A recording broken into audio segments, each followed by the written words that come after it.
unfortunately, Khabib is really not as well a household name as you might think. He's a huge fan favorite. You know I'm that. telling you right now. He is huge. No. In his country, he is. In his country, he definitely. I'll tell you right now, if you go out into any freaking street in New York City and say, who the hell's Khabib? They're going to say, oh, he's that guy that used to wrestle bears when he was a little kid. Not the number one fighter in the friggin' world or anything like that. Do you remember the last fight Khabib had? Who did he fight?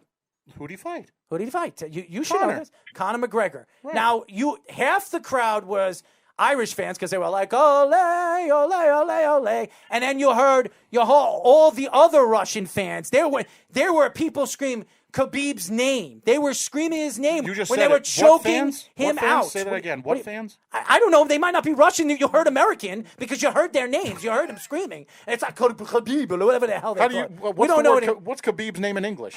Khabib. Yeah, dude, trust me. It's not all Russian over there. You can't tell me there were all Russian fans over there rooting for Khabib. That's a crock if you say so. I didn't say that. You said that. That's a crock. He's got a lot of fans, man. I'm telling you He right has now, a lot of not fans. a household. He's not Conor McGregor. He's not John Jones. But he sells. How much money did he make on that Conor fight? Not as much as Conor. No, of course not. Of course not, because of endorsements and all the different whiskey deals that he has right now with all his endorsements and sponsors. But what did he get on that deal? I could tell you the exact number. How much? $15 million. Okay, how much did Conor make? Conor made a lot more than that. Okay. He made 35, 34 on that or whatever. He made a lot of money off that deal. Mm-hmm. And it's still a lot of money. And Khabib earned every single dime of that. And Chris, what do you think? What do you think, Chris? So this is, Mike said it perfectly.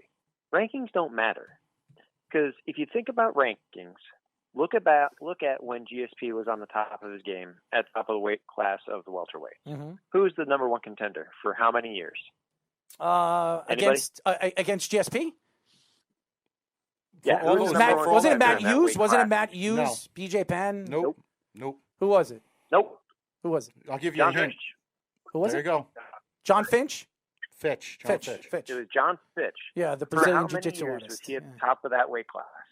He won a lot. How many years was John? He won a lot. But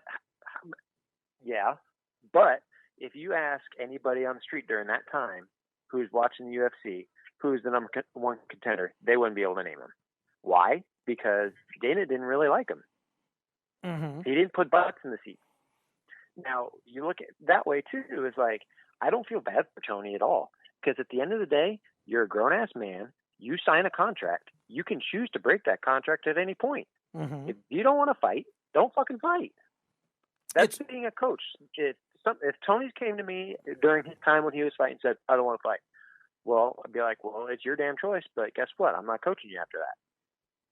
So you're because you signed a contract. So wait a second. So you're sitting here because he's a grown-ass man and he decided to sign the contract, and because he has bills to pay, he's got things to do, he's got a family to feed. You're telling me that because he got into a fight, he's a grown-ass man, so it doesn't matter that he lost. It doesn't matter that he moved all the way to the 5th ranking, and he's probably never going to get a title shot again because he's been screwed not once, not twice, not 3, but 4 times on fighting Khabib because Khabib has been a bitch and he hides in his little turtle shell and he doesn't want to fight him because he knows it's a mismatch. And that's why, technically, as you guys know as coaches, techniques are what, you look at when it comes to fighting. The technical end of it is completely different when you're getting into the octagon. So technique is completely different. When you got Conor McGregor, of course Khabib is a better fighter, better all-around fighter than Conor. Conor doesn't stand chance against Khabib. He doesn't. He's a better chance of beating Justin Gaethje because they're both guys that like to stand and pound. Ferguson is a guy that will stand and pound. He'll also take you to the ground. Ferguson made a mistake, and obviously because he didn't really – he thought being cocky and as a cocky fighter, he thought he was going to go into this fight knowing that there was 2 weeks in really conditioning and getting into this fight. And you're going to say, well, Gaethje didn't have any time either. Well, so Gaethje had nothing to lose.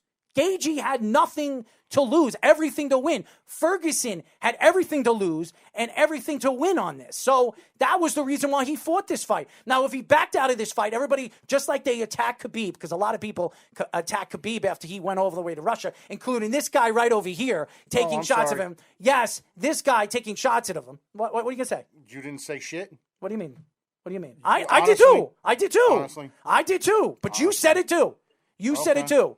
So he ran away. And Ferguson wasn't a bitch. He took the fight, which he shouldn't have. And I'll say that again. He shouldn't have taken the fight because it was a mismatch. You didn't train for a guy that's a stand-up power fighter that loves to swing at you. And he got caught not once, not twice, but maybe multiple times. And that's why he lost the fight. He completely got his face beaten.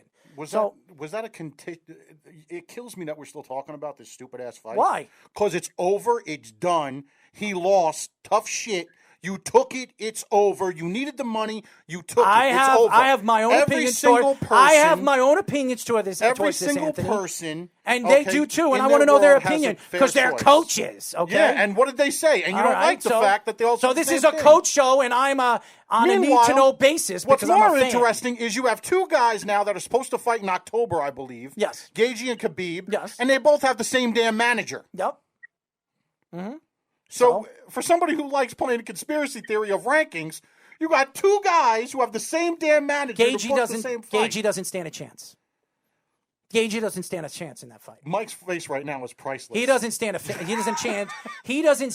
chance in that fight. Who? I just told you, Justin Gaethje doesn't stand a chance. This is a question I have for our three experts. From a commercial standing, in regards to this championship fight between the number one and number whatever contender. Yeah. Okay. How good do you think the pay-per-view numbers are going to be for this fight? A lot better than I personally think it's going to be pretty damn shitty. It's going to be really good. It's going to be really good. It's going to be really shitty. I don't think so. Look at the card. Go look at the card, guys. It's a pretty damn good card. Go look at the card. It's a good card. This one's not working. No. Do you have the card? Yeah, I'll bring up the card. Go ahead. Guys, you can answer that question. Okay, so I'm just going to leave it at this. At the end of the day, anybody who fights for the UFC or Bellator, whoever, you have to be a company man or woman. Mm-hmm. You do what they say because you're an employee. Rankings don't matter. So that's that. As far as like this next fight, it's going to suck. Go ahead. Nobody's going to buy the pay-per-view. I can't remember the last time I got a pay-per-view. Actually, I take that back. It was Conor versus Khabib, and I knew who was going to win that fight.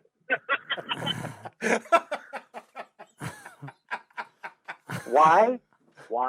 Because Conor puts asses in seats. Gaethje does not. So, end of story.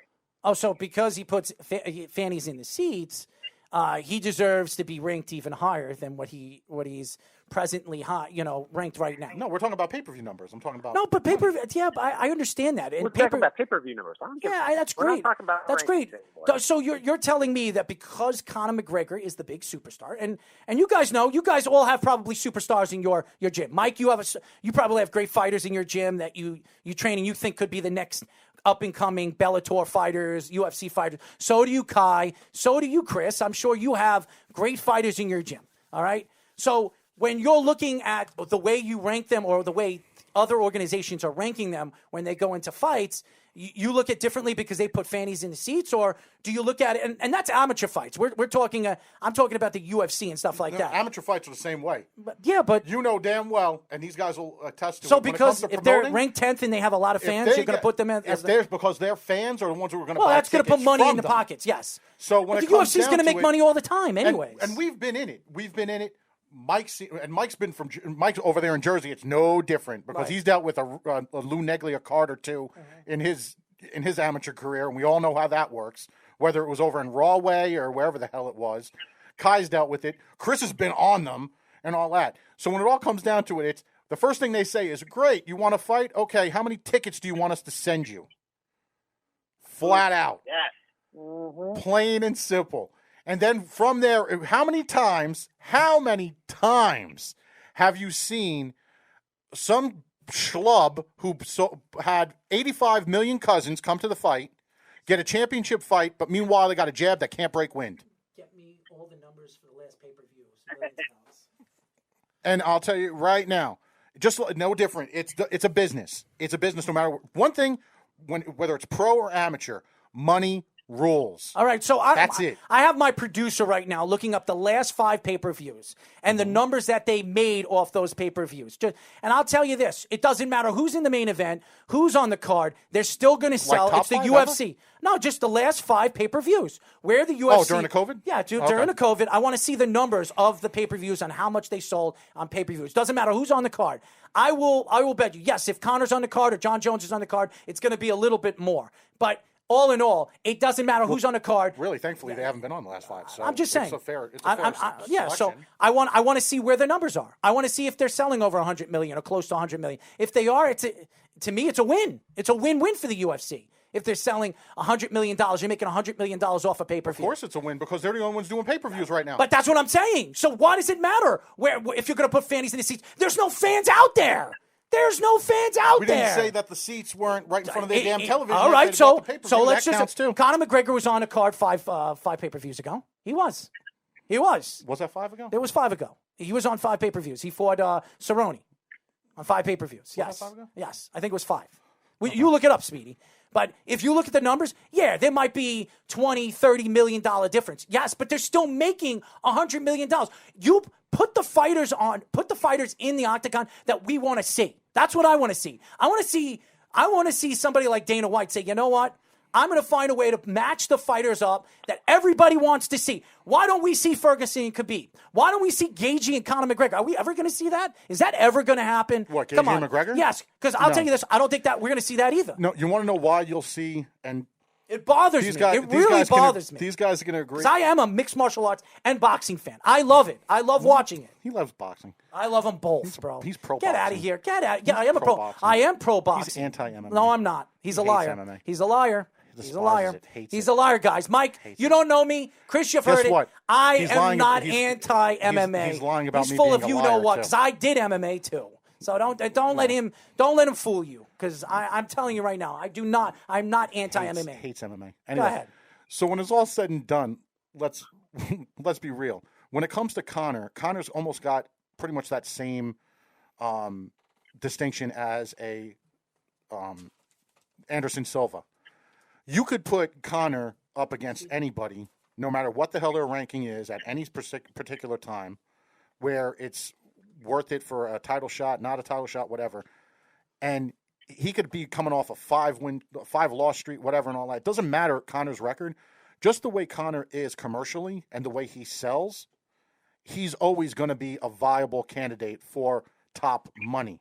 Mike, Plain is and that simple. Mike? Is that bubble issues that you're chewing on, man? Because you've been chewing on that mighty long time, man. Must have some kind of taste to it. He ran out of snacks. Yeah, snacks. Are you going to send us some peanuts? Because I'd like some peanuts, some protein over here. What do you got over there? Mike, what do you got? those Mentos? Well, he's got everything, man. He doesn't even have to go home. Whoa, wait, is that a rain? Which one is that? That's a rain, isn't it? Rain, there we go. What the heck? What do you have in there, man? Caffeine. You got everything in there. Don't judge me. Don't judge me. Well, they're not junk. So anyway, as I was we saying, got another caller in. What do we got in? hello. No, I'm on the chat. Nelson Ortiz. What's up, man? Nelson. What's up, Nelson? Nelson, How's it thank you going? for responding to all this stuff in the chat. Unfortunately, I wasn't able to say anything because, Chatty Cathy over here, he doesn't take many breaths in between statements. Get out of here. I'm speaking for myself. No, it's cool. I'm one of the members of MMA NYC of the meetup group. So we have meetups and stuff. We watch fights at bars in New York City, and we constantly talk about fights. And the Gaethje Ferguson thing was hotly debated because there are a lot of people that wanted Ferguson to wait for the title shot against Khabib, but there were people that were against it because it was fifth time. People were kind of exhausted by it. Personally, I always thought Gaethje is a bad matchup for Khabib, and I think he was going to crush Ferguson also. It's just a bad matchup.